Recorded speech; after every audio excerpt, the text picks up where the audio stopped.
Terdengar Kedengaran. jelas. Oke, baik. Pertama-tama, Assalamualaikum warahmatullahi wabarakatuh.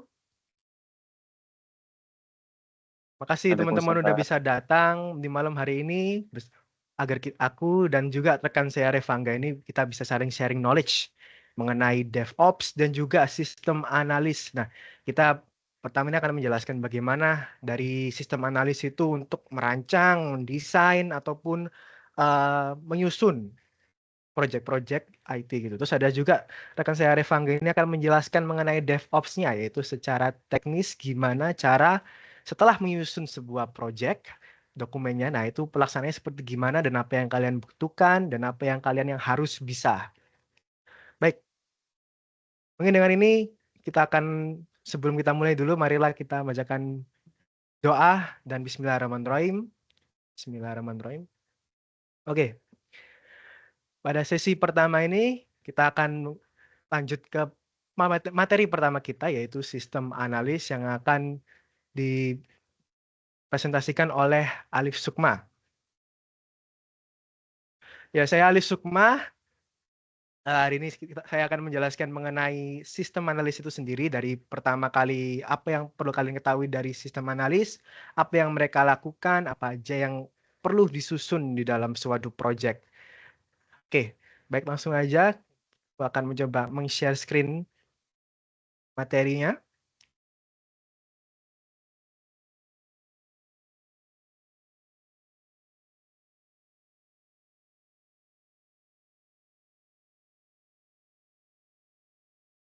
Baik, apakah layar saya terlihat?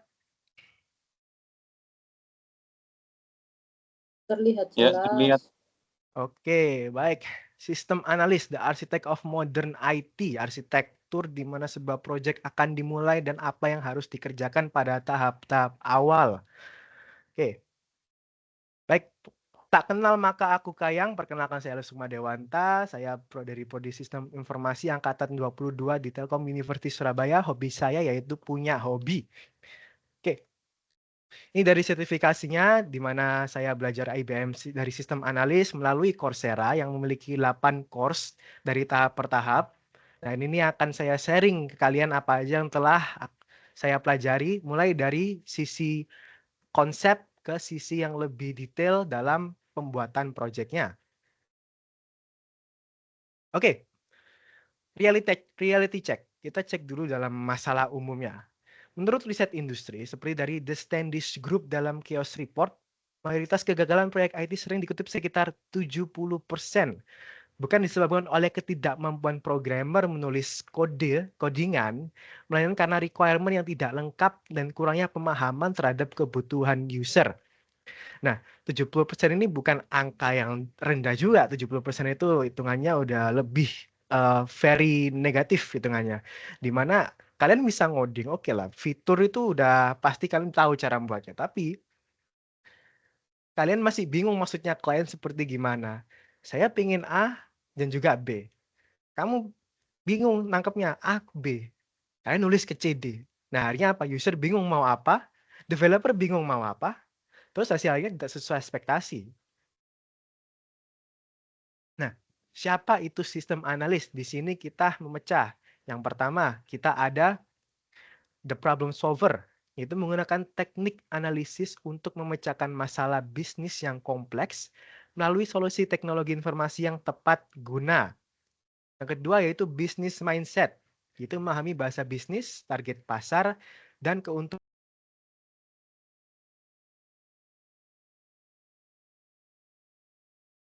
Suaranya hilang, Kak.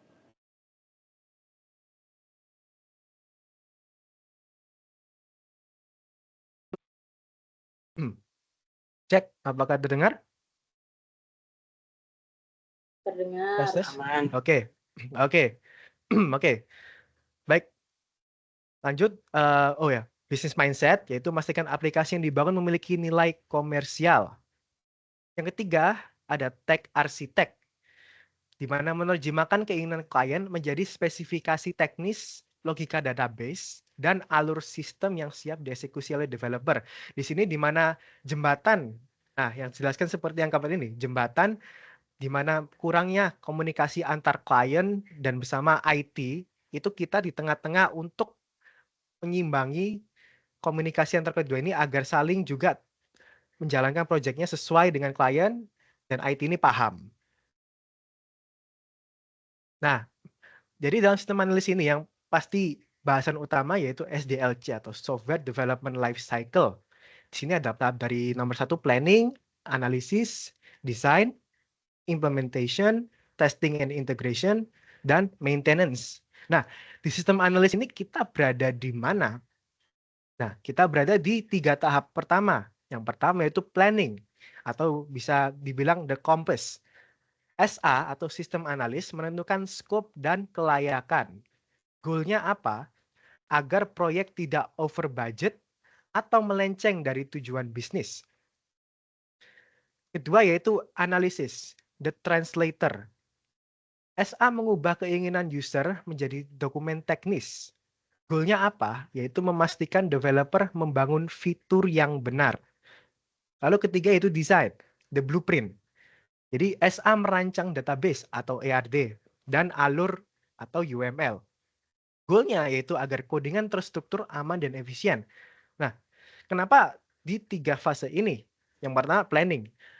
Planning ini apa yang diinginkan klien. Misal di bawah teks ini, saya yang injak rem atau gas. Saya pastikan ide user itu masuk akal dan visible dikerjakan. Yang kedua yaitu analisis. Jadi saya kunci targetnya. Saya pastikan apa yang diminta user itu yang ditulis di dokumen biar nggak ada drama salah bikin fitur. Jadi udah tertulis lisan dan tertulis jelas di projectnya akan tidak menjadi komunikasi error. Yang ketiga ada desain, the blueprint. Jadi saya gambar petanya. Sistem analis yang terstruktur set ini project yang diinginkan klien seperti ini. Kalian ikuti aja blueprint ini. Nah, jadi developer nggak perlu pusing. Bikin struktur database dari nol, mereka tinggal fokus nulis clean code sesuai desain. Nah, di dalam SDLC ini ada 2 tipe metode. Yang pertama ada waterfall, yaitu tradisionalnya, dan yang kedua itu agile atau versi modernnya. Nah, di waterfall ini mereka memiliki model yang linear dan terstruktur.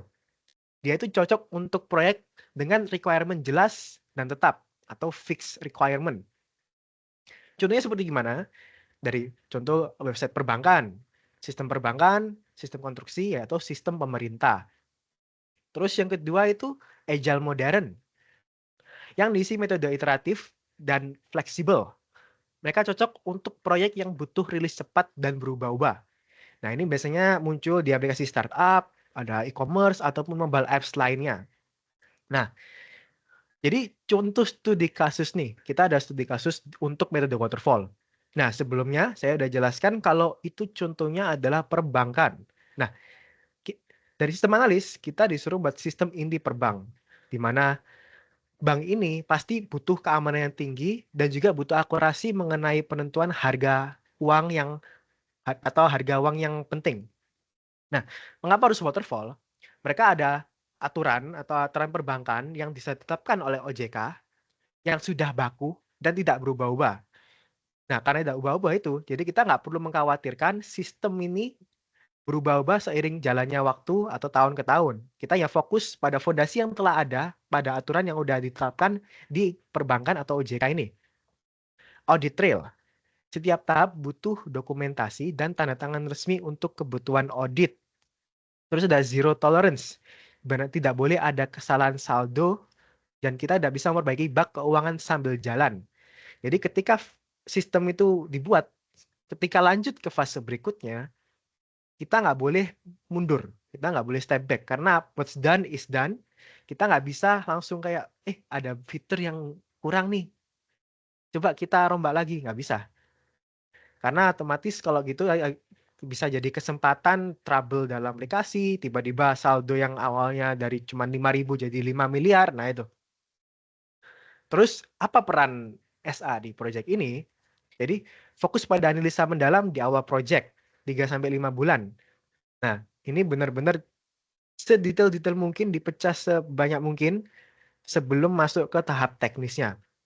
Output utamanya apa? Yaitu dokumen SRS atau Software Requirement Specification setebal 500 plus halaman.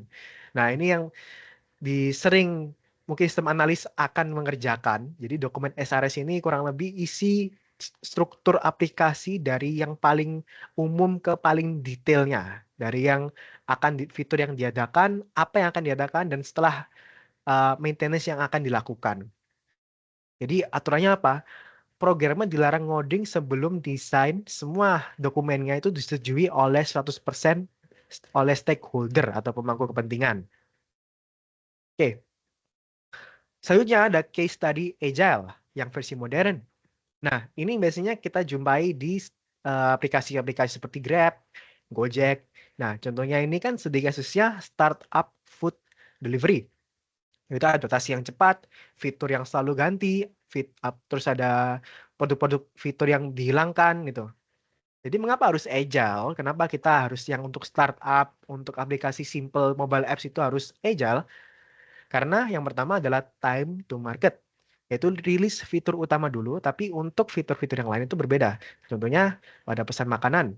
Dalam 1 bulan, itu kita udah memiliki fitur utamanya udah jadi. Nah, bulan depannya baru. Kayak sistem booking restoran contohnya. Nah, itu. Terus dari kedua, user feedback. Kalau user minta fitur bayar patungan atau cek promo, kita bisa buat di sprint selanjutnya. Nah, itu akan dijelaskan nanti. Yang ketiga adalah adaptif. Jadi jika tren pasar berubah nih, seolah gelombangnya udah turun. Nah, kita sebagai tim project-nya ini bisa langsung berubah arah tanpa harus kita membongkar dokumen-dokumen lama, kita gali dulu fitur-fitur yang ada sebelumnya. Kita tinggal scrap yang fitur itu, kita ganti dengan fitur lain. Terus peran sistem analis di project ini apa? Nah, pertama, user stories. Mengubah keinginan user jadi poin-poin tugas kecil di Jira atau Trello. Ya, Trello itu kurang lebih managing app di mana kita sebagai sistem analis itu melakukan adanya namanya sprint yang dilakukan per bulan, per minggu, ataupun per hari. Dan itu gunanya untuk apa? Untuk nge-track progress yang ada. Nah, iterasi rutin, evaluasi tiap 2 minggu sekali itu. Nah, di situ ada di situ ada evaluasi selama 2 minggu ini apa yang trouble, apa yang dari aplikasi ini yang ngebug di bagian mananya, apakah dari segi UI, apakah dari segi back end, front end, dan berikut. Terus ada jembatan, menjadi penyambung lidah antara user dan developer secara harian atau daily stand up. Nah, pengumpulan data, kita masuk ke requirement engineering, di mana apa data yang harus dikumpulkan di sistem analis, apa yang harus di apa aja yang harus kita lengkapi dulu. Yang pertama ada observasi. Lihat langsung kondisi lapangan. Apakah ini hal yang urgensi banget atau ini hanya seolah angin lewat? Oke, meskipun ada fitur di mana on demand-nya tinggi, masalah tahan lamanya itu nggak bisa kita yang menentukan, itu market yang menentukan. Nah, itu kita harus melakukan observasi yang jelas. Kita melihat langsung bagian mananya, apa kita bagian sisi bisnis, apa bagian sisi customer. Terus yang kedua ada kuesioner, survei data dari banyak responden. Apakah kita sebagai konsumen butuh fitur ini atau hanya kayak oh ya udah, oh ada fitur ini oke. Nggak tahu siapa yang pakai. Nah itu. Agar apa? Agar fitur yang kita buat itu nggak hanya segampang kayak ada sehari udah hilang, nggak ada yang pakai lagi, cuman mengikuti tren gitu. Terus ada studi dokumen, analisis SOP, dan laporan bisnis lama. Kita bandingkan dulu laporannya. Apakah ada laporan di mana aplikasi ini sebelumnya telah dibuat oleh bisnis lama? Dan apakah sistem yang kita buat itu memenuhi syarat SOP standar perusahaan atau tidak? Nah, itu. Terus ada wawancara, diskusi mendalam atau deep dive dengan user. Biasanya wawancara ini dilakukan pada pertama ada 3. Pertama dari sisi konsumen atau sisi user. Yang kedua, itu dari sisi kita atau klien yang membutuhkan sistem ini. Lalu ketiga adalah sisi teknis, di mana kita pecah dulu. dari user-user, mereka butuh ini nggak, butuh fitur ini nggak? Kira-kira aplikasi ini berguna keseharian seperti gimana? Apakah dipakai tiap hari atau pada saat berkepentingan saja? Kedua, itu ya dari klien. Klien ini inginnya fiturnya gimana? Terus, seberapa kompleks fitur ini harus ada? Yang ketiga adalah IT-nya. Kalau dari IT, kurang lebih bobot untuk pembuatan ini cost-nya berapa? Itu butuh cost analysis, itu juga butuh. Terus ada risk management juga yang perlu kita atur dari segi aplikasi yang mungkin gagal start ataupun dari sisi aplikasi yang butuh perbaikan ke depannya. Nah, di sini ada functional requirement dan non-functional requirement. Yang pertama adalah functional requirement. Fokusnya apa? Apa yang sistem lakukan? Jadi itu berisi fitur dan fungsi yang spesifik. Misalnya analoginya, mobil bisa jalan dan belok. Nah, contohnya seperti gimana? Login sistem, add to cart, payment gateway, cetak struk. Jadi analoginya dalam arti gimana mobil bisa jalan dan belok. Jadi fungsi utamanya itu udah jelas. GoFood misalnya, pesan makanan, taruh alamat, set, udah jadi. Itu function requirement. Jadi fungsi utamanya itu harus jelas dan spesifik sesuai rundown aplikasinya, alur aplikasi yang akan dibuat. Kedua, ada non-functional requirement. Fokusnya itu seberapa baik sistem bisa bekerja. Nah, pertama yaitu berisi standar kualitas dan batasan. Analoginya, nah sebelumnya di functional requirement itu mobil bisa jalan dan belok. Analogi di non-functional requirement, mobil aman, rem pakem, irit bensin. Apakah ini termasuk fitur yang nggak butuh? Butuh. Dan ini dalam arti gimana? Mobil aman itu fitur yang bawaan mobil aman ini. Nah, non-functional requirement ini tidak selalu butuh, tapi kadang fundamentalnya itu masih perlu. Mobil harus aman, of course. Mobil bisa jalan dan belok, of course. Tapi mobil juga harus aman kadang. Seperti aplikasi. Aplikasi kita ambil lagi dari GoFood. GoFood dari Grab lah. Dari Gojek. Oke, bisa Gojek, bisa Grab, bisa GoFood. Terus apalagi yang misalnya ada GoPay, ada GoMarket. Mungkin fitur-fitur itu nggak seberapa butuh di POV kalian. Tapi di mata orang lain mungkin membutuhkan. Nah, contohnya nih, security enkripsi. Jadi security harus terencrypt agar memastikan data user tidak bocor. Terus ada performance. Nah, loadingnya harus kurang dari 2 detik. Terus ada scalability. Itu harus mencakup 1000 user atau lebih. Nah, itu yang juga harus ditentukan dalam sistem analis kita dari menentukan fiturnya apakah itu termasuk over dari yang dibutuhkan klien atau tidak. Over itu bisa berarti apakah over budget atau over exaggerate atau dilebih-lebihkan fiturnya gitu. Selanjutnya ada BPMN atau Business Process Improvement ini. Nah, jadi jangan mendigitalisasi proses yang salah atau automating the mess. Kita harus memetakan dan memperbaiki alurnya dulu menggunakan BPMN.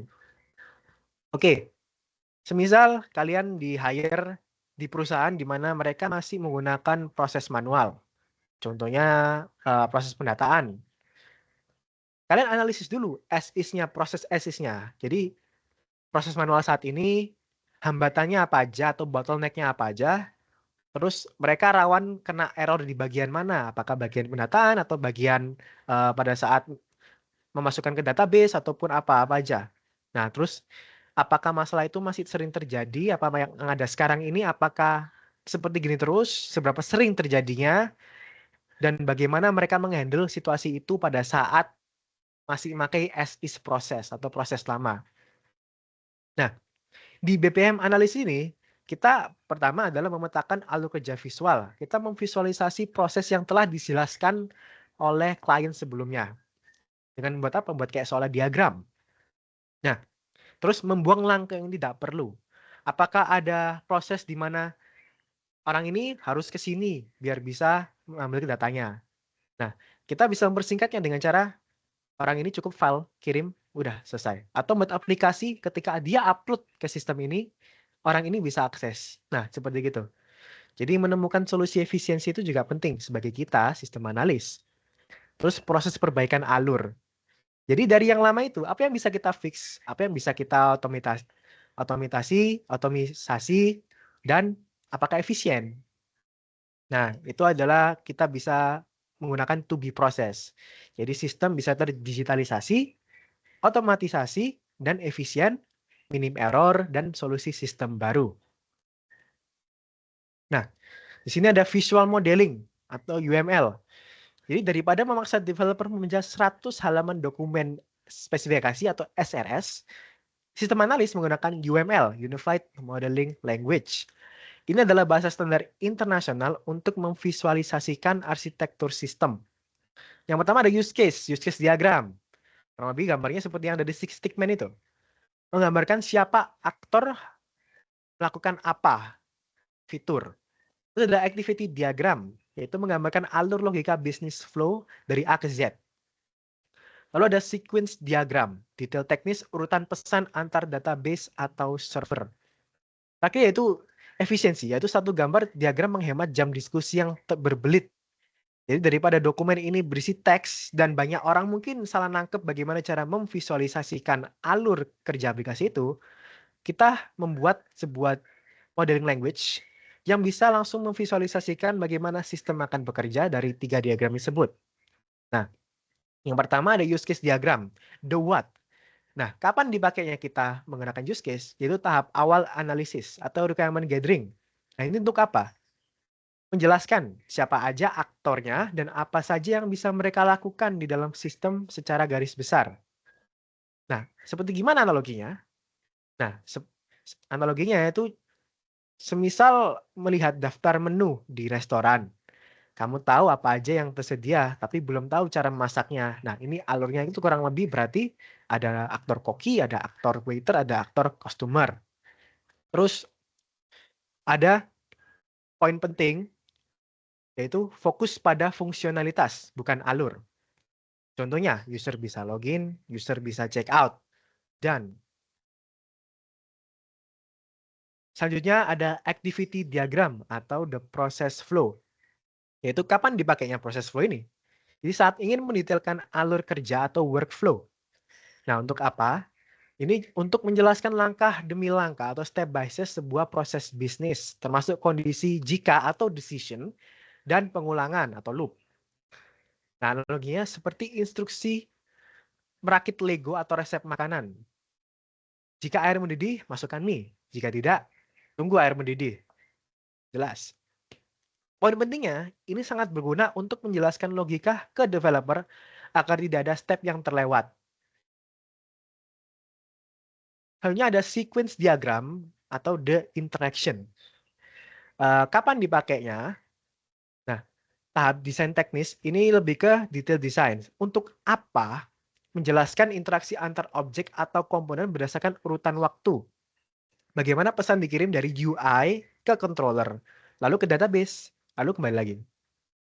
Di gambar ini jelaskan kalau pelanggan, create kartu belanja, get total order, dari itu ambil harga dari item barang, yang kemudian item price-nya muncul lagi, di loop lagi calculate total dari item barang, terus total price kembali ke pelanggan. Jadi paling pentingnya ini adalah jembatan paling krusial buat programmer untuk mulai membuat fungsi atau metode di codingan.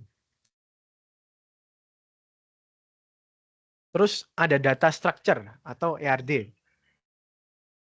Entity Relation Diagram adalah blueprint data sebuah sistem.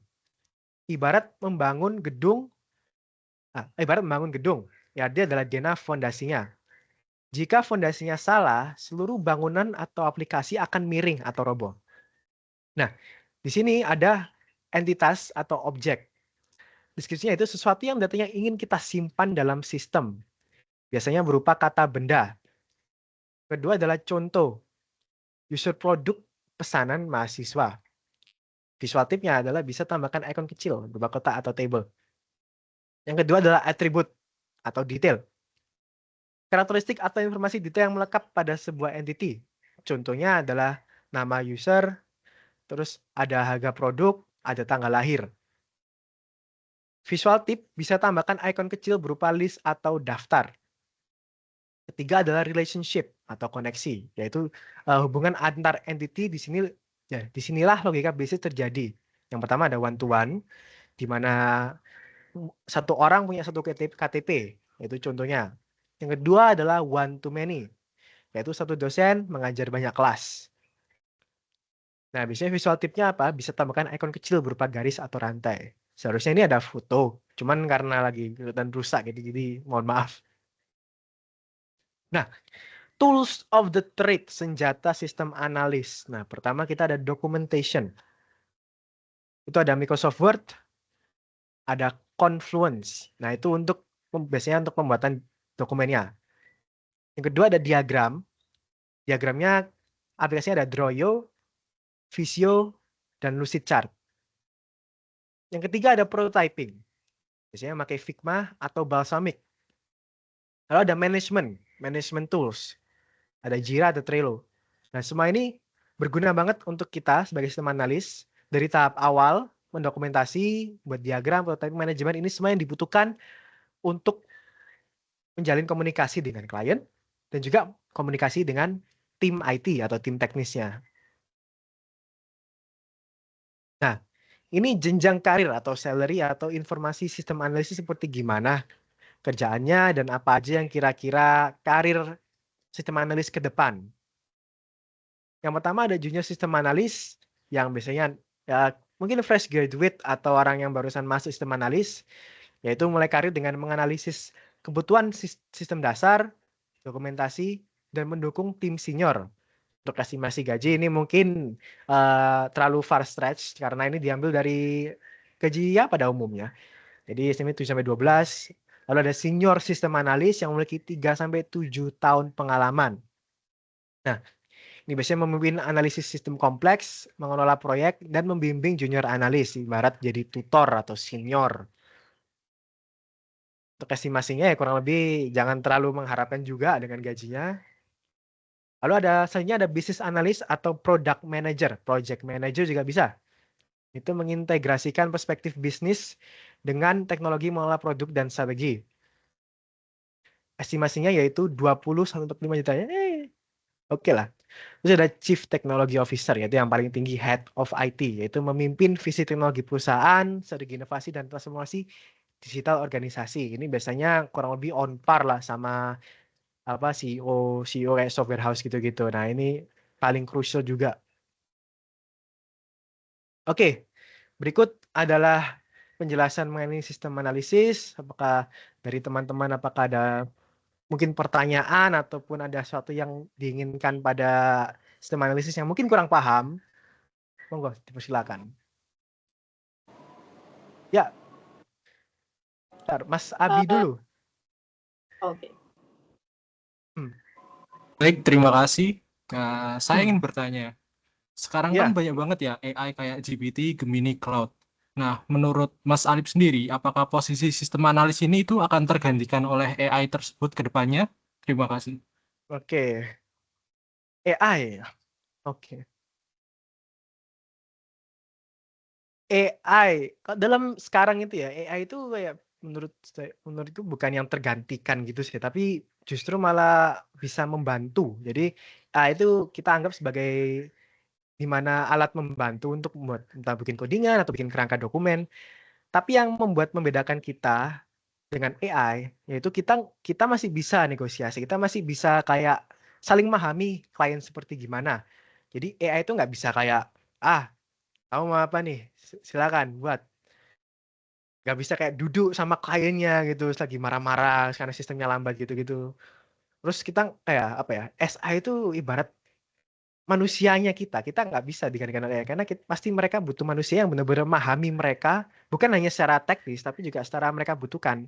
Kita bisa rasional memikirkan mengenai pemikiran logika dan sisi keinginan passionnya klien ini. Sedangkan AI itu nggak bisa memahami itu. Mungkin kalau promptnya sedetail membuat orang itu di dalam deskripsikan secara jelas ya dalam AI itu bisa ya, tapi feel berbicara dengan orang itu masih lebih dibutuhkan pada sekarang ini. Jadi AI itu anggap sebagai asisten, jadi bukan pengganti. Mungkin itu untuk dari Mas Abi, apakah menjawab? Baik, terima kasih Mas Arif sangat menjawab. Oke. Oh, tadi dari Mbak Marcella, silakan. Terima kasih. Saya mau bertanya sebagai awam ya. Sebagai apa? Sebagai awam Oke. IT. Oh Ya. ya. Yang pertama, apakah peran sistem analis ini terbatas antara pemrogram dan klien? Kalau memang tidak terbatas antara pemrogram dan klien, apakah seberapa penting ya untuk karyawan non teknis ini untuk memahami peran sistem analis gitu di dalam suatu perusahaan? Jadi apakah perlu memahami peran sistem analis dalam mendukung kolaborasi antar tim gitu, lintas tim non IT gitu maksudnya. Terima kasih. Oh. Kalau mengenai sistem analis terbatas dengan program dan klien itu kita itu justru sebagai jembatannya, kita kedua pihak ini kita harus paham. Bukan berarti sistem analis ini harus bisa ngoding gitu, bukan. Tapi lebih tepatnya kita emang harus mengimbangi antara kita memahami klien atau memahami individu sama memahami logika pemrograman. Jadi misal nih sistem analis konteksnya di mana aku nggak bisa ngoding dan aku nggak bisa memahami logikanya pemrograman gimana. Tapi aku bisa ngomong sama orang ini. Aku bisa memahami customer butuh apa dan butuh apa, tapi nggak bisa sebagai jembatan ini menjelaskan logika pemrograman seperti gimana. Nah itu dari pendapat saya itu nggak bisa karena sistem analis itu gunanya itu adalah menjembatani untuk klien yang non IT ini ke bagian IT ini. Seperti itu. Nah, tapi ada kaitannya tidak ya antara sistem analis ini dengan tim yang lainnya di suatu perusahaan? Tim yang lain Maksudnya itu seperti gimana? tim yang lain tuh kayak misal tim manajemen gitu. Jadi apakah berhubungan secara langsung sistem analis ini? Oh, kalau dari scope sistem analis sendiri itu dari saya sih tidak yang segitu impact dengan tim lain karena emang sistem analis ini udah satu tim yaitu tim IT yang bertugas untuk bagian mengatur sebagai hal teknis yang dibutuhkan oleh klien dengan cara mentransisikan IT ini, bahasa IT menjadi non IT, dikembalikan lagi ke bagian pemahaman IT. Jadi selalu mondar-mandir gini. Baik. Oke. Sangat menjawab. Terima kasih. Oke, baik. Terima kasih. Ya, akhir mungkin Mas bertanya Mas. Siap. Izin kan saya masih awam terkait ngoding ya Mas. Apakah Iya, seorang sistem analis harus jago ngoding ya Mas? Karena jago kan ngoding. ya Oke. gimana Mas tanggapannya Mas? Oke. eh kita harus membedakan ya antara harus jago ngoding sama memahami logika pemrograman. Jadi kalau HTML sendiri kita nggak harus kayak jago ngoding. Kita bukan kayak di mana kita habis ngomong sama customer, sama klien, habis itu kita buat dokumennya, kita juga ngoding, itu enggak. Tapi kita harus juga kita harus banget wajib malah memahami logika pemrograman. Terus kayak contoh arsitektur teknologi. Supaya apa? Supaya saat kita mendesain sistem, kita tahu desain itu bisa dikerjakan apa enggak. Apakah fitur ini bisa direalisasikan atau cuman sebagai kayak oh ya fitur ini kayak gini. Jadi jangan sampai fitur itu kayak satu tapi semuanya itu bisa gitu loh. Tapi kita pecah-pecah. Nah, itu logikanya. Logikanya itu kayak gimana cara kita memisahkan fitur-fitur yang mungkin esensial dan mungkin opsional. Dan bagaimana cara alur sistem ini jelas dan mana yang mungkin ada hambatan. Nah, di situ itu juga termasuk ada problem solver kayak tadi 4 tahap pertama tadi dari problem solver, business analyst. Nah, critical thinking itu juga termasuk. Seperti itu. Baik Mas, Baik. terima kasih atas jawabannya. Oke. Baik. Terima kasih. Mohon maaf teman-teman karena ini juga ada sesi berikutnya di bagian DevOps. Jadi kita harus mempersingkat waktunya untuk membatasi pertanyaan jam 3. Baik, itu mungkin dari saya bagian POV System Analyst. Mungkin bisa langsung lanjut ke bagian DevOps. Silakan pada Mas Reva Angga, waktu dan tempat. Baik, terima kasih untuk waktu dan tempatnya Mas Alif. Mungkin bagi teman-teman untuk yang mau menanyakan lagi di sistem analis itu seperti apa, nanti setelah akhir sesi di saya di DevOps nanti bisa tanya lagi nggak apa-apa kayak gitu ya. Biar nanti tidak mengganjal di hati kalau sudah tidak ada atau mungkin ya tidak lanjut lagi untuk presentasinya gitu ya. Ini coba saya share screen dulu.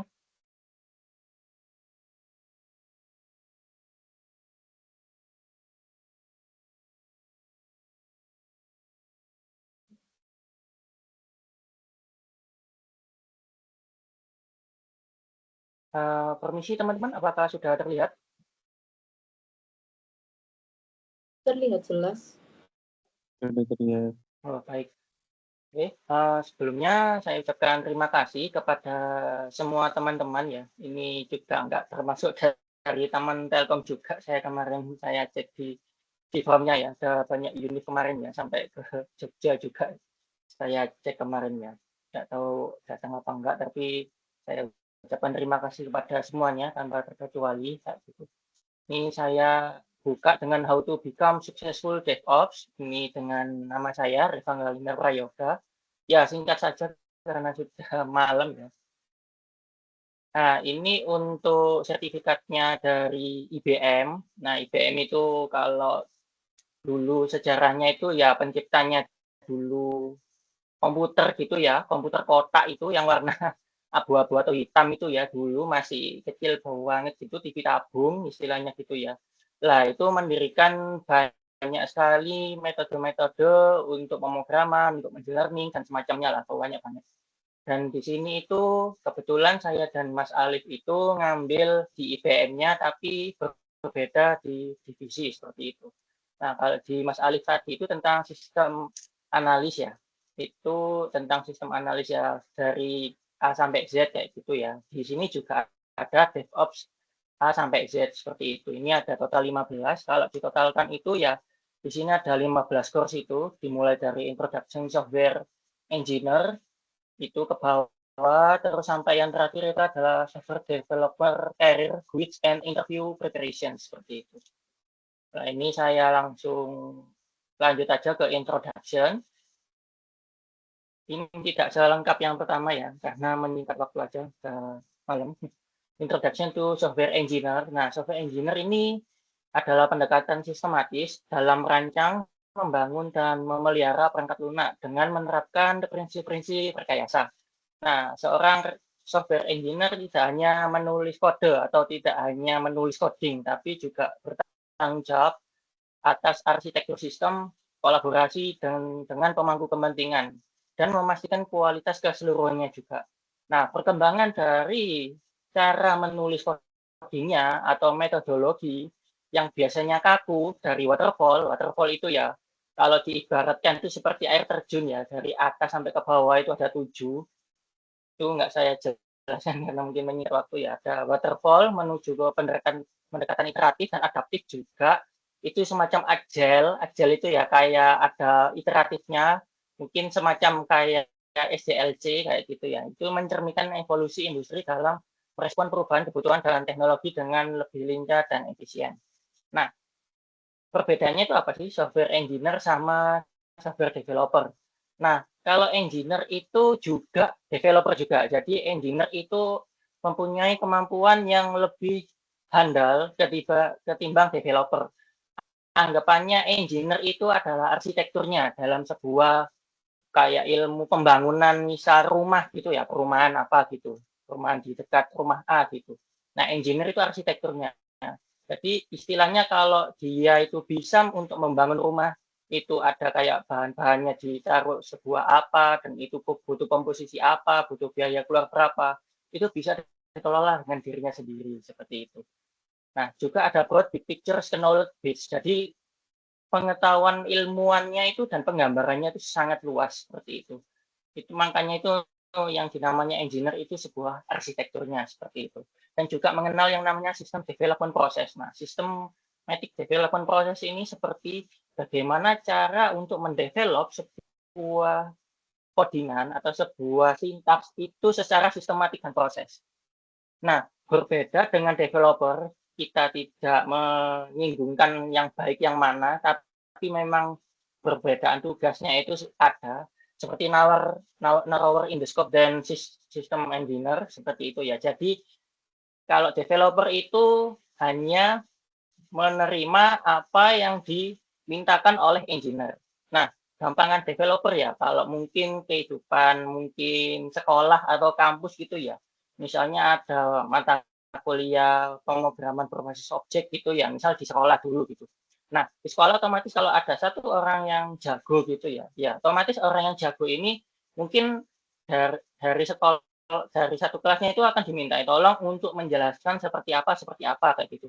Nah, itu adalah jembatan awal sebagai developer itu di situ juga bisa seperti itu. Dan untuk jembatan sebagai engineer itu akan dilatih dengan cara mengetahui pengetahuan yang luas dan juga mengenai sistematik prosesnya itu juga mengetahui secara gamblang seperti itu.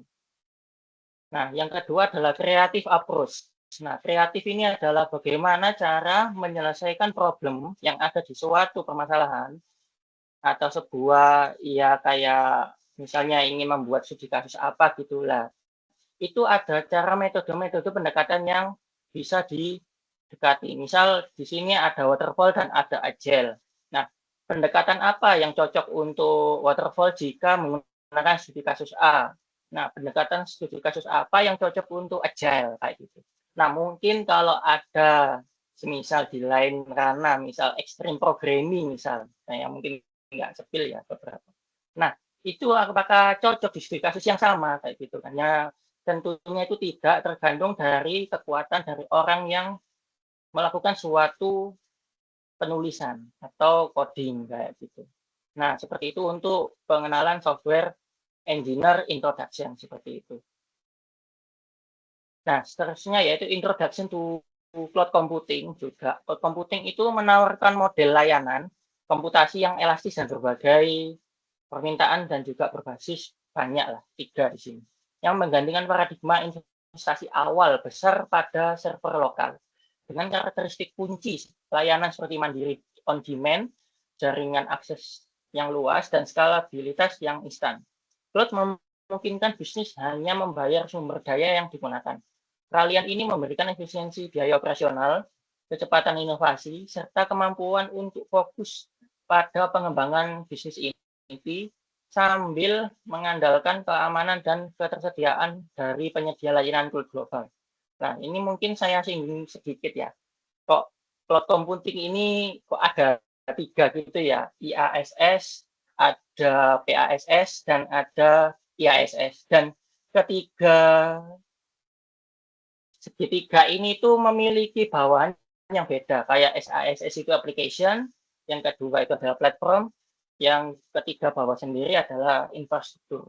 Nah, kalau kita baca secara gamblang, kita bahas di bawah dulu, IaaS infrastruktur itu adalah infrastruktur as a service, itu menyediakan infrastruktur dasar seperti server, storage, atau jaringan seperti itu dengan kontrol penuh pengguna seperti itu. Nah, contohnya kalau kita menggunakan semacam kalau kita hosting kayak gitu ya. Hosting itu ya kayak kita menaruhkan sebuah codingan kita ditaruh di sebuah infrastruktur yang sudah jadi. Nah, itu nanti ada kendali-kendali sendiri itu di situ seperti servernya, storage-nya, atau jaringannya. Seperti itu. Nah, selanjutnya platform as a service itu lebih ke menyediakan platform pengembangan. Itu seperti operating system, database, atau web server untuk membangun aplikasi. Nah, contohnya kalau PaaS ini seperti kalau kita itu pakai, nah perbedaannya kalau ini kan laptopnya saya ini pakai Windows nih. Nah, misalnya kalau laptop saya ini diinstal software misal Microsoft Word kayak gitu ya. Nah, apakah sama Microsoft Word itu untuk cara installnya sama kayak Linux gitu? Itu kan jelas mungkin beda kayak gitu ya. Karena untuk melakukan suatu instalasi itu ada yang namanya instalasi itu yang di mesin itu berbeda-beda seperti itu. Linux beda, Windows beda. Mungkin kalau version-versionnya itu ada Debian, ada CentOS dan lain-lain seperti itu. Dan juga menyimpan database yang juga database itu untuk di versi website itu juga banyak ya. Database itu ya penyimpanan dari sebuah web itu menyimpan seperti apa kayak gitu. Mungkin kalau secara gamblang itu database itu ada kayak MySQL, NoSQL, Postgre dan semacamnya seperti itu. Dan yang di atas itu adalah SaaS, itu adalah software as a service, itu aplikasi siap pakai yang diakses via internet. Nah, paling gampang itu ya kayak Canva atau Gmail atau ya banyak lah, Microsoft juga yang dimana penyedianya itu mengelola semuanya. Penyedianya mengelola semua itu seperti apa? Nah, kalau kita misal Microsoft Office misal di akun kampus atau mungkin di akun kerja itu kan kita tuh punya satu email, satu password dan itu bisa kita install sendiri kan untuk misal Word-nya kita bisa install sendiri, PowerPoint-nya bisa install sendiri, bahkan kalau pakai misal yang lain, Excel lain mungkin, extension yang lain, kita bisa install sendiri, memakai akun yang 365 tadi. Itu karena dari sananya itu sudah mengandung SaaS seperti itu. Software-nya itu berupa satu, tapi di dalam satu itu ada kumpulan aplikasi yang siap pakai yang tinggal install aja. Berbeda di dua bawahnya itu yang lagi-lagi sedikit atau mungkin banyak untuk men-setting dari segi mungkin database-nya, mungkin website-nya, atau bahkan yang dibawa sendiri itu nyediain bagaimana cara deploy-nya, kayak seperti itu. Nah, itu untuk introduction cloud computing. Nah, setelah itu ini langsung lanjut ke ranah dari yang versi codingnya yang awal banget. Introduction to HTML, CSS, dan JavaScript ya. Ini kalau dijelaskan di teksnya, pengembangan web modern bertumpu pada tiga teknologi inti. Teknologi inti ya, bukan bahasa pemrograman ya. Jadi HTML, Hypertext Markup Language, sebagai fondasi yang mendefinisikan struktur dan konten halaman. CSS atau Cascading Style Sheet, mengendalikan presentasi visual termasuk tata letak, warna, dan tipografi untuk menciptakan pengalaman pengguna yang menarik. Sementara JavaScript itu menyuntikkan interaktivitas dan logika dinamis yang memungkinkan halaman merespon input pengguna, memperbarui konten secara real-time, dan berfungsi sebagai aplikasi yang lengkap. Kolaborasi ketiganya ini menghasilkan situs web yang informatif, estetis, dan fungsional. Nah, ketiga pengembangan teknologi ini, HTML, CSS, dan JS, ini jika dianalogikan sebagai kita manusia, nah HTML itu sebagai skeleton itu sebagai tulang istilahnya. Tulang dari inti-inti pembuatan, ya inti-inti dari tubuh gitulah. Ya istilahnya HTML ya kalau ada bayi baru lahir kan ya sudah ada tulangnya seperti itu. Nah, selanjutnya kita lanjut ke CSS, itu CSS the skin. The skin itu adalah ya kulit atau yang membungkusi dari tulang itu tadi. Seperti itu. Nah, CSS nanti itu akan menjadi seperti apa, itu kan nanti tergantung dari, kalau manusia kan biasanya tergantung dari genetik, atau mungkin kalau sudah enggak genetik misal ya, skinnya diedit ya berarti mungkin kalau dari rambut itu mungkin bahasa Jawanya semiran kayak gitu ya. Mungkin kalau pakai sunscreen kayak gitu-gitu biar merubah warna kulit atau menjaga warna kulit kayak gitu. Tapi juga bisa kalau skin yang lain CSS yang lebih kompleks itu pakai baju kayak gitu. Nah ini kan kayak ya, pakai baju. Terus yang di CSS yang selanjutnya di kanan itu ada JS, JavaScript the brain.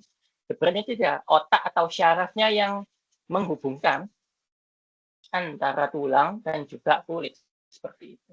Nah, apakah hanya ketiga ini yang pakai HTML, CSS, dan JS. Sebenarnya itu tidak seperti itu. Nah, kenapa kok JS itu dikatakan brain daripada mungkin kita satu analogikan, misal kita menyebutnya namanya PXP lah, Hypertext Preprocessor.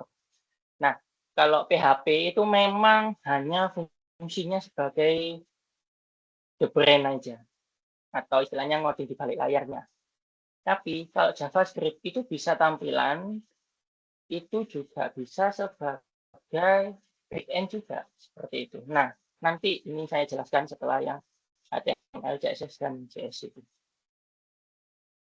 Nah, ini sebelum lanjut ke yang JS tadi, ini saya jelaskan dulu untuk yang getting started with Git and GitHub, seperti itu. Nah, Git and GitHub itu adalah sistem kontrol versi distribusi yang memungkinkan pelacaan perubahan kode sumber yang refer ke step sebelumnya dan pengelolaan cabang pengembangan atau istilah bahasa Inggrisnya branching melalui kerja paralel. GitHub merupakan layanan hosting berbasis web yang menyediakan antarmuka kolaboratif untuk repository Git dengan fitur inti seperti fork, pull request, dan merge. Kombinasi Git dan GitHub membentuk fondasi kolaborasi pengembangan software modern yang memudahkan juga untuk kolaborasi pekerjaan tim, review coding, dan manajemen proyek secara terstruktur dan transparan. Nah, bedanya apa sih Git sama GitHub? Ini adalah bukan beda, tapi ini lebih ke mengembang. Kalau Git itu adalah software yang kita install entah di Linux, entah di Windows, entah di operating system lain seperti itu. Dan juga ini diinstal lokal kalau di sistem kita seperti itu. Dan dia juga berupa command line tool, hanya cuman komen-komen aja sedikit. Dan tool ini tuh manage to different version of edits match file Git repository. Nah, jadi ada yang namanya Git repository. Git repository itu gampangannya kalau kita di perpustakaan, nah itu rak. Nah, Git itu sebagai tempat dari rak-nya itu. Nah, repository itu adalah ya istilahnya kayak penyekatannya itu seperti apa. Misalnya di rak itu mau disekat sebanyak 5 sekatan gitu. Ya, udah 5 sekat itu adalah isi dari web kita itu. Nah, web kita diisi apakah sebanyak yang panjangnya 1 sampai 5 itu? Ya enggak, tergantung nanti butuhnya kita itu sesuai apa. Jadi itu versi yang fleksibel dan dia itu gratis juga. Jadi nggak ada versi berbayarnya seperti itu.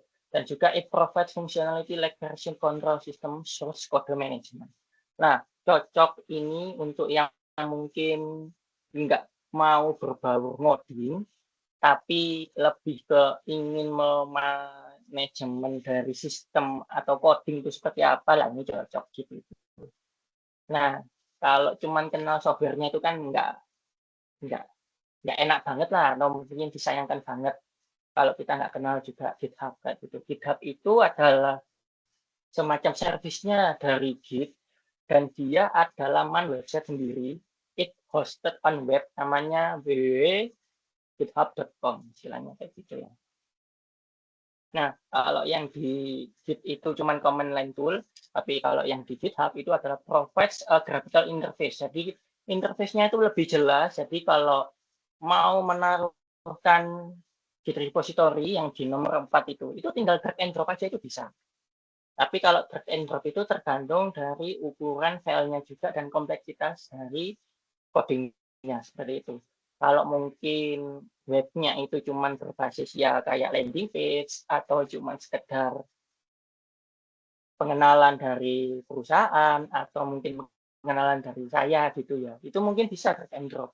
Dan GitHub itu bisa mengonline-kan webnya sendiri dari codingannya si pemilik developernya kayak gitu secara gratis, tapi dengan syarat tidak memerlukan database seperti itu.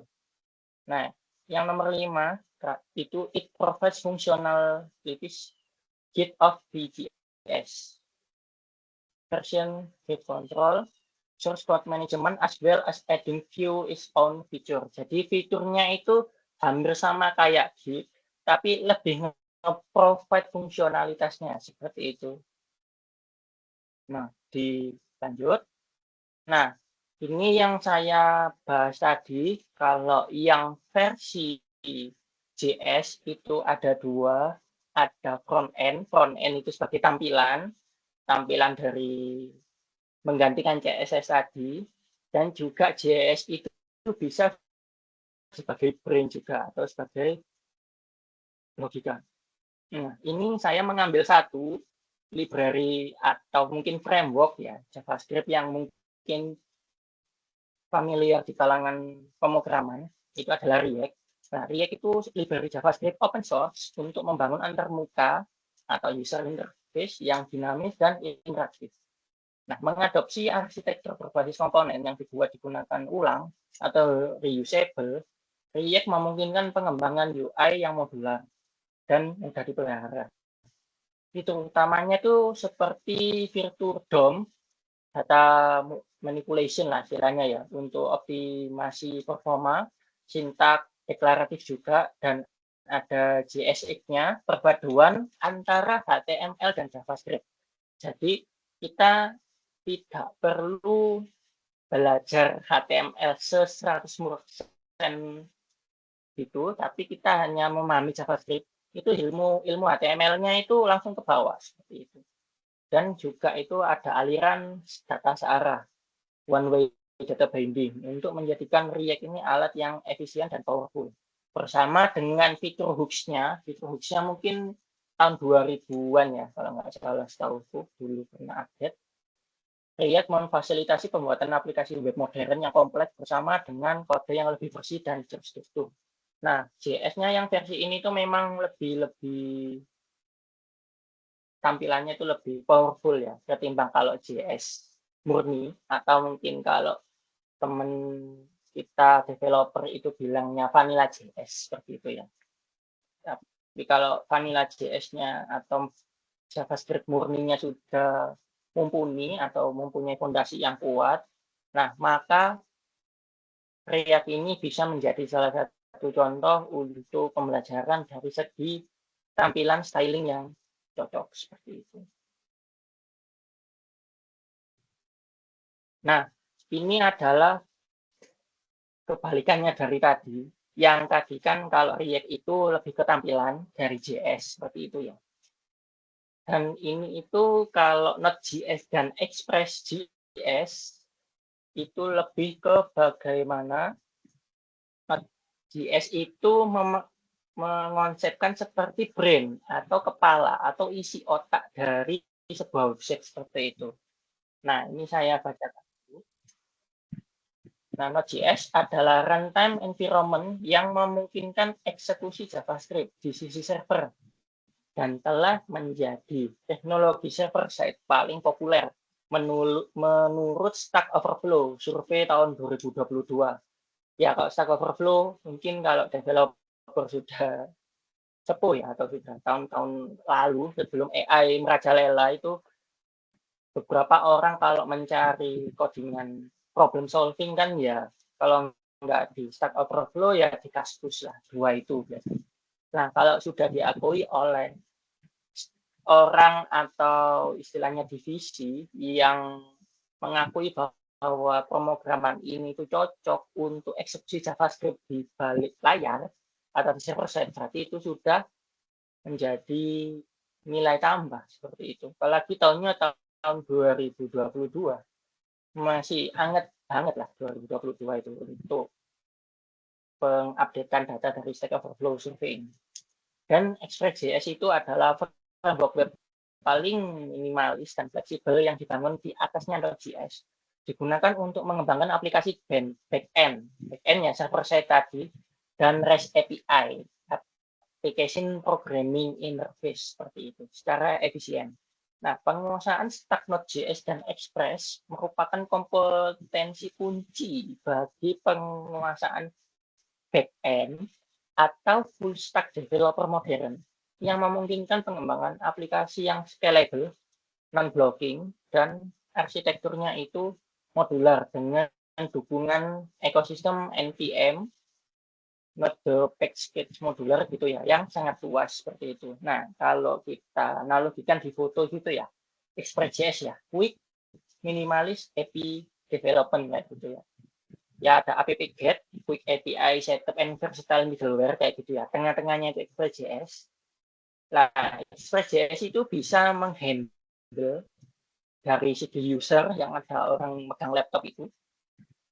Terus di atasnya ada error handlingnya juga, middleware-nya, dan juga ada authentication middleware-nya juga seperti itu. Jadi memang lebih scalable lah untuk Node.js dan Express.js seperti itu.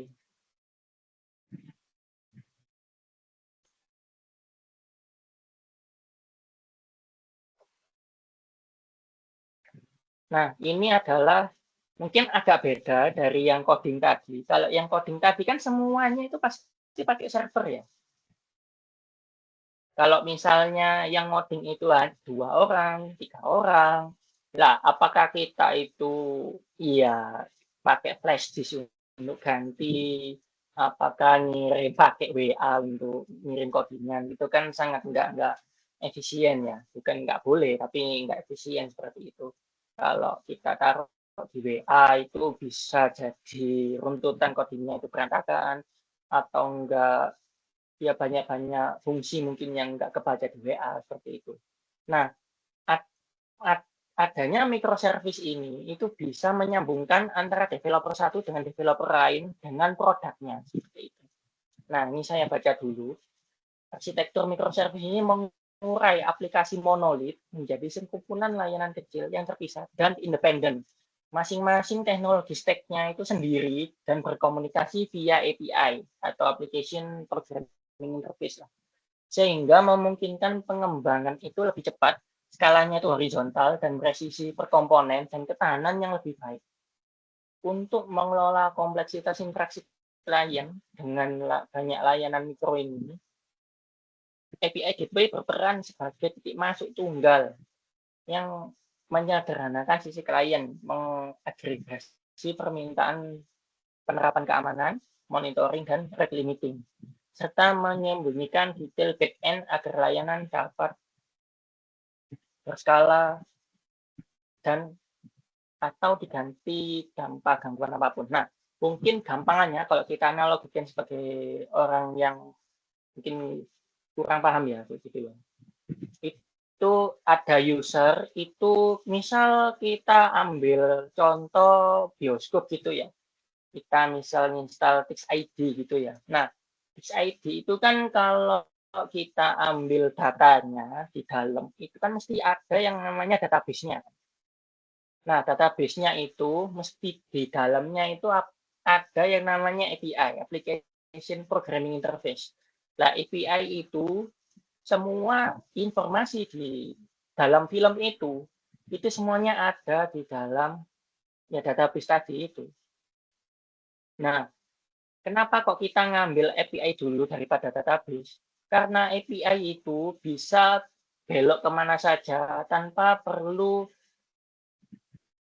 istilahnya argumentasinya tuh kuat kayak gitu loh. Nggak perlu yang kita misal minta-minta requirement ini terus ditolak, minta requirement itu harus minta ini, itu nggak bisa gitu.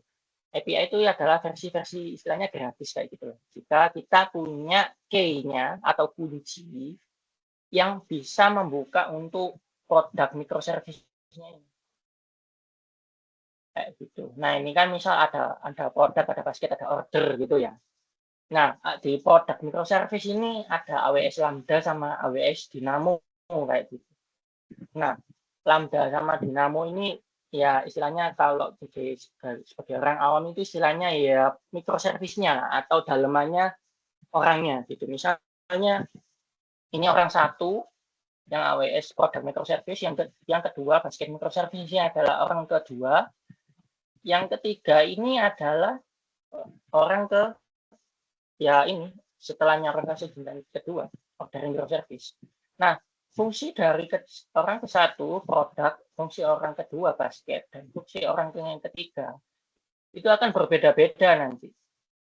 Nah, kita lihat di sini di basket microservice, meskipun sesama AWS Lambda dan AWS Dynamo, dia akan melewati yang namanya checkout event. Checkout event itu apa? Nah, checkout event itu adalah istilahnya kalau kita mau masuk ke tahap yang di bawahnya itu nggak langsung dianalogikan di rating lah, istilahnya itu nggak bisa. Di sini nanti ada pihak penengahnya, namanya AWS Event Bridge, kayak gitu ya. Bridge itu adalah mengumpulkan semua data dari 3 itu menjadi satu, tapi tanpa perlu tabrakan, seperti itu. Nah, itu adalah namanya checkout event, seperti itu. Nah, dari checkout event ini akan dibelokkan ke event bridge. Nah, di event bridge ini datanya akan diolah.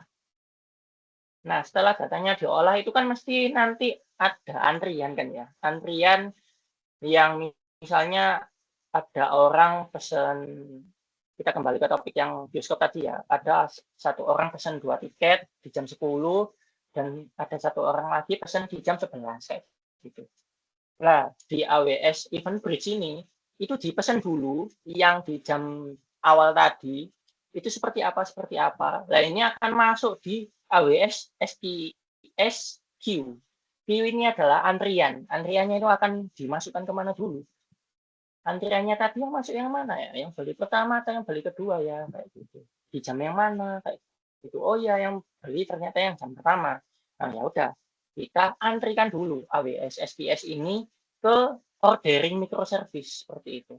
Nah, ini kan ada arah saling bertemu ya di satu titik temu gitu. Dan nanti di event bridge ini dia akan ngirim ke ordering microservice dan di ordering ini dia akan ngirim lagi ke event bridge kayak gitu. Jadi istilahnya ngirim penerima, ngirim menerima kayak gitu istilahnya kalau di application development. Microservice dan serverless kayak gitu.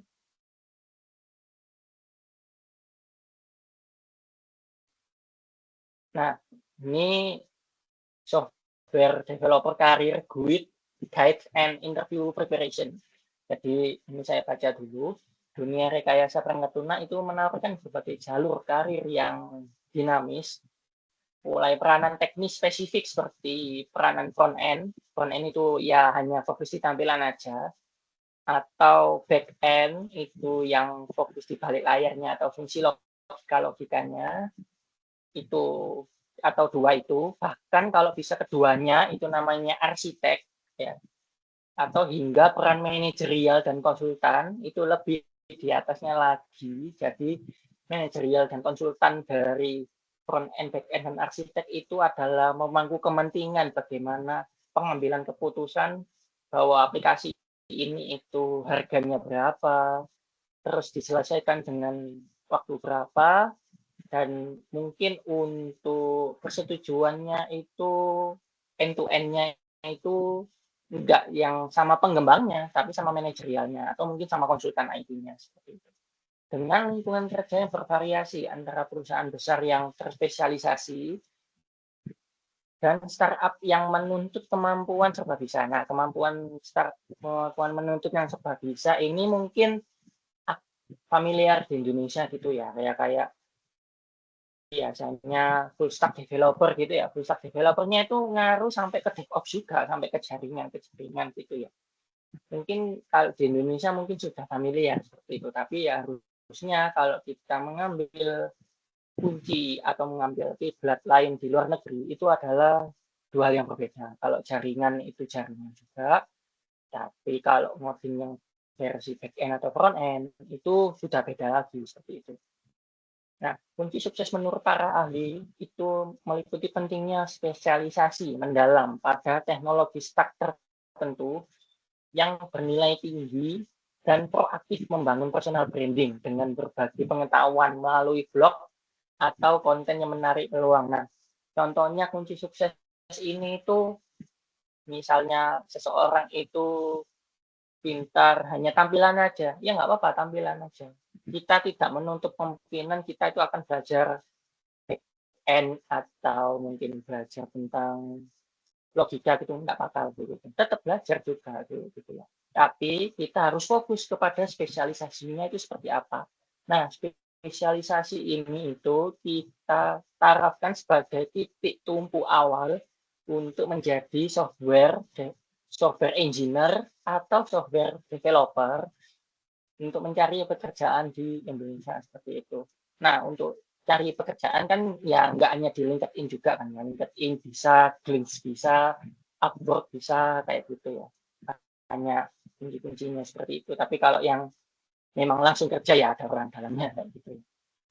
Nah, karir dalam bidang ini tuh sangat fleksibel, memungkinkan perjalanan dari jalur teknis murni, software engineer, hingga principal engineer, menuju ke jalur kepemimpinan, tim leader, hingga manajer, maupun peran hybrid, seperti developer advocate, yang menggabungkan keahlian teknis dengan kemampuan komunikasi konten, menyesuaikan dengan multidimensi individu. Nah, jadi tidak menutup kemungkinan kalau misalnya kita itu misal memang kuliahnya memang kuliah coding gitu ya, tapi ternyata kita nggak bisa coding atau apa gitu. Nah, itu nggak usah patah semangat atau apa kayak gitu. Karena memang teknologi itu banyak sekali di dunia ini, dan kita bisa belajar dimanapun, kapanpun, dengan siapapun. Gitu. Tidak hanya perlu kita belajar harus pakai konten-konten yang di YouTube, kita harus berbayar di buku atau apa. Tidak menutup kemungkinan, banyak sekali kayak gitu. Berbayar ada, versi gratis ada, dan bahkan mungkin kita bisa belajar dengan teman sendiri seperti itu ya. Nah, maka dari itu keahlian-keahlian ini itu banyak untuk kita dapat, itu keilmuannya itu banyak pintunya seperti itu. Yang jadi nomor satu untuk menjadi mungkin kesuksesan itu adalah mentalitas dan niat dari dalam hati seperti itu kayak gitu ya. Nah, mungkin di sini kan ada fotonya ya. How to be a software engineer, path to suksesnya. Di sini ada kursus itu degree, istilahnya ya sudah lulus kuliah lah, istilahnya kayak gitu, kuliah atau sekolah kayak gitu. Terus ada choose career path, jadi ada roadmap-nya seperti apa, dan ada collection professional certification. Nah, collection professional certification ya kayak saya dan Mas Alif tadi ya, cari-cari profesional sertifikat apa yang bisa menunjang untuk bekerja atau enggak keilmuan di bidang apa seperti itu. Dan juga dihandlekan atau dispesialiskan di mastering programming language. Nah, mastering programming language itu ada banyak. Mungkin kalau DevOps tadi mungkin ada JS, tadi ada Node.js, ada Express.js, ada React dan semacamnya kayak gitu. Dan tidak menutup kemungkinan misalnya kalau ada programming language-nya, misal ada NLP atau natural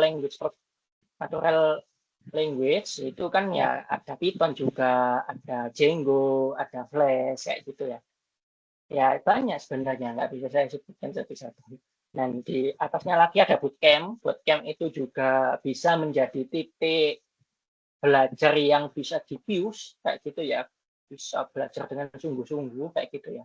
Ada rubah merah atau hectic cake kayak gitu ya, atau mungkin pembelajaran dari mungkin WPU atau mungkin dia Aprizal ya, itu kan ya banyak bootcamp ya, antara yang gratis ada, berbayar juga ada kayak gitu ya. Kita tidak menutup kemungkinan belajar dimanapun seperti itulah. Dan setelah bootcamp itu ada internship and practical experience. Nah, internship ini adalah kita ambil pengalaman itu dengan magang atau mungkin dengan kerja praktek atau mungkin dengan langsung praktek dengan mengambil pengalaman seperti itu. Nah, practical experience itu mungkin kalau buat orang sekolah atau mungkin orang kuliah itu bisa dianalogikan kasarannya itu kayak joki misalnya kayak gitu ya. Nah, itu juga bisa mengembangkan yang namanya pengalaman seperti itu. Ya mungkin ada pro kontra ya, mungkin kalau tentang joki gitu ya. Cuman kalau dari sisi yang kita ambil sisi positifnya itu, kalau kita sering membantu teman kayak gitu ya, atau mungkin joki gitu ya, joki coding kayak gitu ya. Nah, itu akan meningkatkan yang namanya pengalaman berpikir, pengalaman problem solving seperti itu. Nah, dari pengalaman itu adalah yang mahal harganya seperti itu. Kita tidak bisa menuntut orang lain itu untuk belajar, tapi kita juga enggak akan menuntut yang lebih kayak gitu ya, kita harus belajar sendiri, entah dari mana seperti itu. Itu tapi belajarnya sambil praktek kayak gitu ya, learning by doing seperti itu. Terus ada networking and industry involvement. Nah, kita juga mengandalkan networking juga, dan kita juga mencari-cari informasi di industri itu apa aja sih bahasa-bahasa yang memang dipakai di industri di zaman sekarang kayak gitu. Mungkin kalau dulu mungkin bahasa-bahasa kayak PHP natif semua, murni itu masih laku dulu itu, berjuta-juta dulu. Tapi kalau sekarang mungkin kayak sistem POS gitu ya, point of sales gitu ya, natif itu ya mungkin cuman murah kayak gitu, soalnya kan sekarang itu ada vibe coding kayak gitu-gitu. Apalagi juga beberapa kayak ya banyak sih vibe coding kayak yang bisa langsung jadi satu kayak gitu, itu harganya lebih murah dan juga analoginya pemahamannya itu bisa lebih mudah dipahami kayak gitu. Nah, setelah itu ada learn data structure and algorithm. Jadi belajar data struktur dan algoritmanya seperti apa. Nah, algoritma itu kan logika semacamnya gini, kalau misalnya kita ketemu matematika itu nggak jauh banget dari coding sebenarnya. Kalau kita jago matematika awam lah ya, kayak perkalian, pembagian, pengurangan itu mungkin default lah ya. Tapi kayak Fibonacci atau mungkin faktorial kayak gitu-gitu. Nah, bagaimana sih caranya kita itu merumuskan Fibonacci, merumuskan partisial tadi? Nah, itu pakai apa ya? Pakai fungsi apa ya? Lah itu bisa belajar pakai bahasa pemrograman yang sudah dispesialisasi kayak gitu. Kalau pakai Python atau pakai bahasa language natural kayak gitu ya, berarti ya pakai fungsi-fungsi ini itu kayak gitu. Tapi kalau pakai yang versi PHP pakai ini pakai itu, jadi beda-beda, untuk pendekatannya beda, tapi untuk fundamental biasanya sama. Saya memang bahasa data struktur dan algoritma itu ya pasti bahasa Inggris kayak gitu, bahasa Inggris dengan perpaduan dari operator yang ada di laptop seperti itu. Nah, selanjutnya yaitu building a strong portfolio.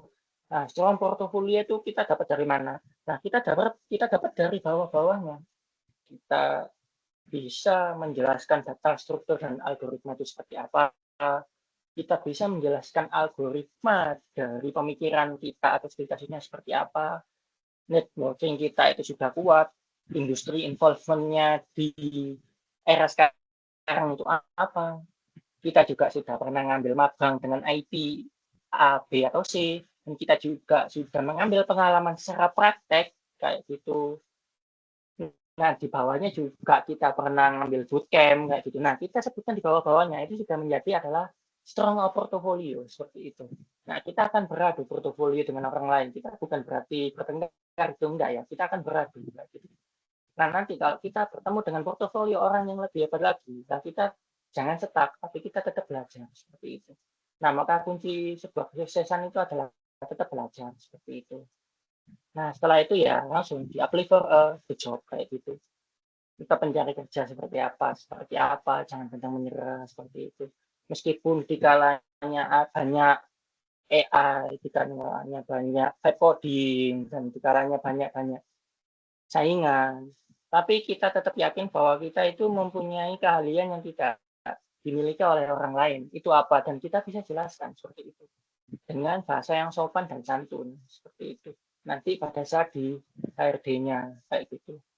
Nah, kalau dia di kemampuan teknis non teknis mungkin aman lah, mungkin beberapa orang. Tapi untuk kemampuan untuk menjelaskan, kemampuan untuk problem solving, nah itu mungkin berbeda tiap orang seperti itu. Nah, itu akan diasah dengan ya ini tangga software engineer Path to Success ini, suksesan seperti itu.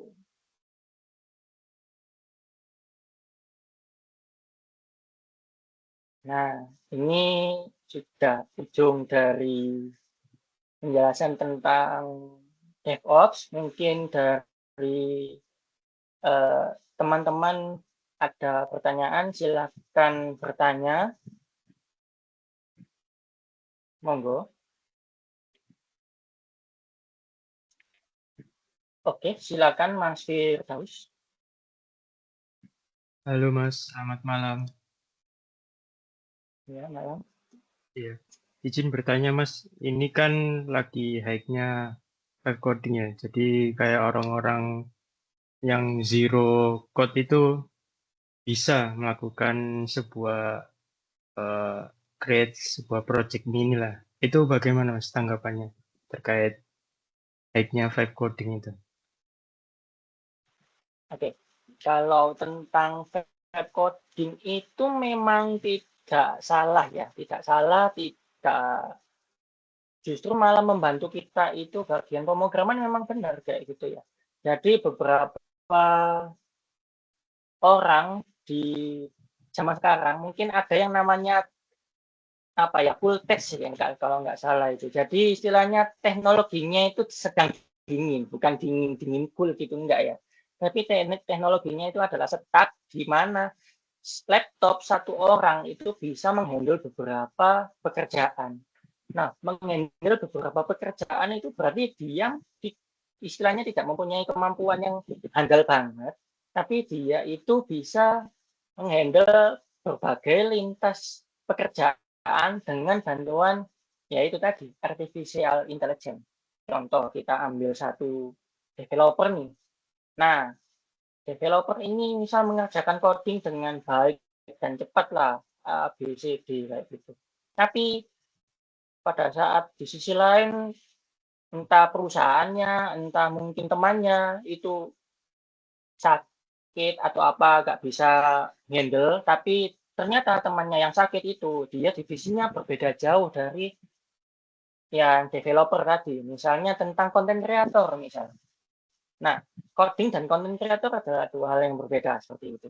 Nah, bagaimana caranya orang ini itu tetap mengerjakan tapi bisa mengerjakan konten kreator?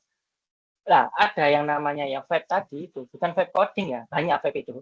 Web design juga ada, web content juga ada kayak gitu. Nah, kita hanya menuliskan satu kalimat prompt kayak gitu ya.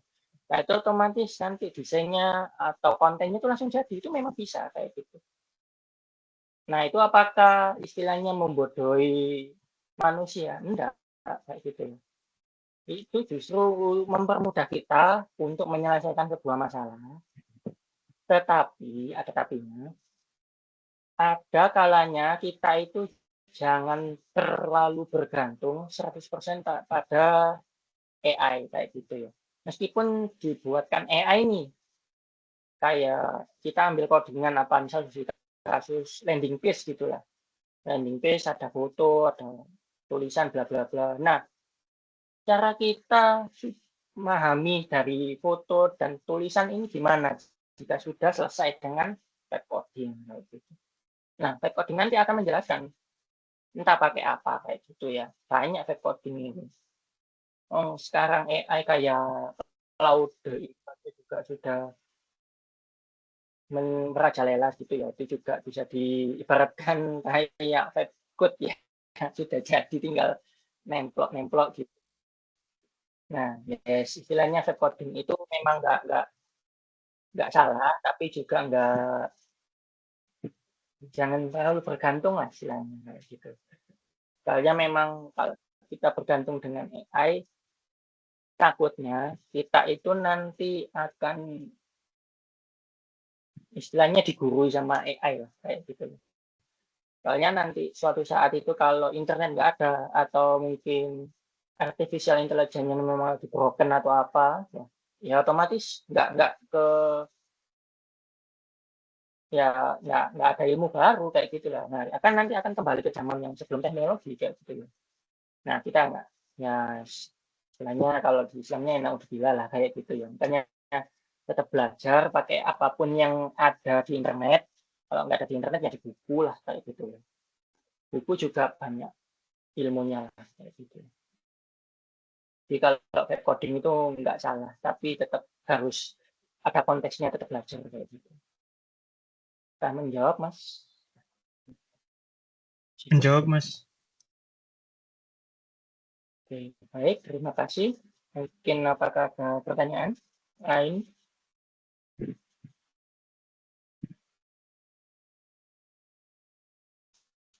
Atau mungkin yang tadi bertanya tentang sistem analis, monggo bisa tanya lagi.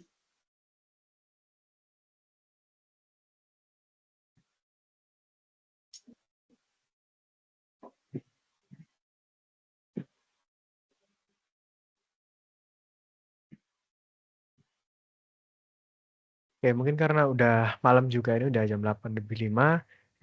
Mungkin ini bisa langsung ke penutupan ya. Oke, untuk Oh ya, teman-teman, terima kasih yang udah datang di sharing knowledge hari ini, di malam ini juga. Terima kasih udah menyempatkan waktunya dan mungkin untuk bertanya-tanya mengenai sistem analisis.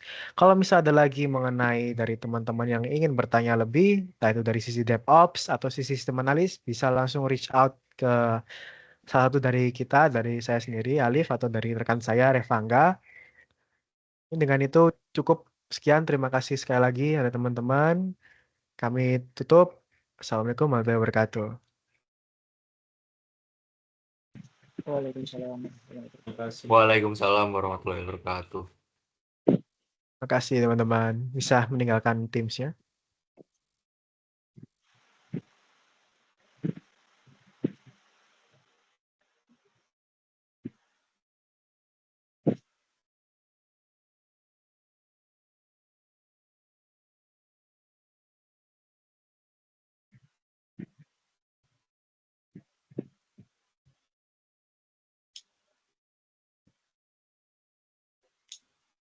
Udah hilang.